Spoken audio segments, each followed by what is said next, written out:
শেখ মুজিব জানতেনই না যে মুক্তিযুদ্ধ হচ্ছে, নেতৃত্ব দেওয়া তো দূরের কথা। এটা তো জনগণের কোনো বদমাইশি না, এটা তো শেখ মুজিবের বদমাইশি, আওয়ামী লীগের বদমাইশি। ভাসানী ছিলেন একজন জনগণের লোক, শেখ মুজিব তো সেরকম ছিল না। শেখ মুজিব তো মতলববাজ। 71 সালে যখন আক্রমণ হলো তখন তাদের যে শীর্ষ নেতা হতাশ হয়ে বাড়িতে বসে পাকিস্তানের কাছে, সেনাবাহিনীর কাছে আত্মসমর্পণ করেছিলেন। বলা হয় যে আওয়ামী লীগ একটা স্বাধীনতাকামী দল। এটা ঠিক যে আওয়ামী লীগ স্বাধীনতা চেয়েছিল। 1949 সালে প্রতিষ্ঠিত হওয়ার পর আওয়ামী লীগ একটা গণতান্ত্রিক দল হিসাবে দেশে কাজ করেছে এবং 71 সালের পর তারা ক্ষমতায় এসছে। কিন্তু এটা মনে করার কোনো কাজ নাই যে আওয়ামী লীগই দেশ শাসন স্বাধীন করেছে।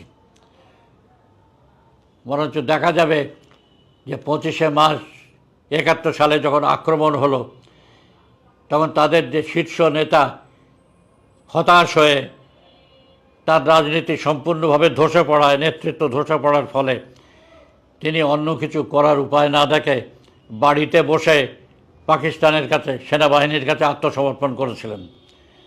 তারপরে তো পুরো মুক্তিযুদ্ধের 9 মাস তিনি পাকিস্তানের কারাগারে ছিলেন।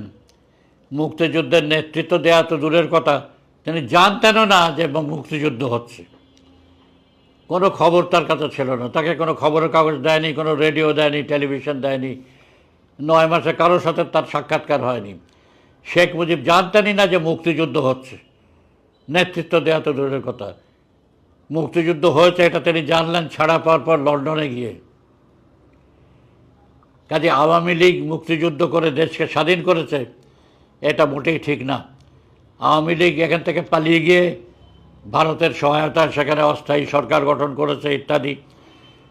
তারপরে ভারত তাদেরকে সব রকম সাহায্য দিয়েছে, তাদের খাওয়া পড়া থেকে আরম্ভ করে তাদের যত রকম দলীয় ব্যয় নির্বাহ সব তো ইন্ডিয়ার টাকায় হয়েছে।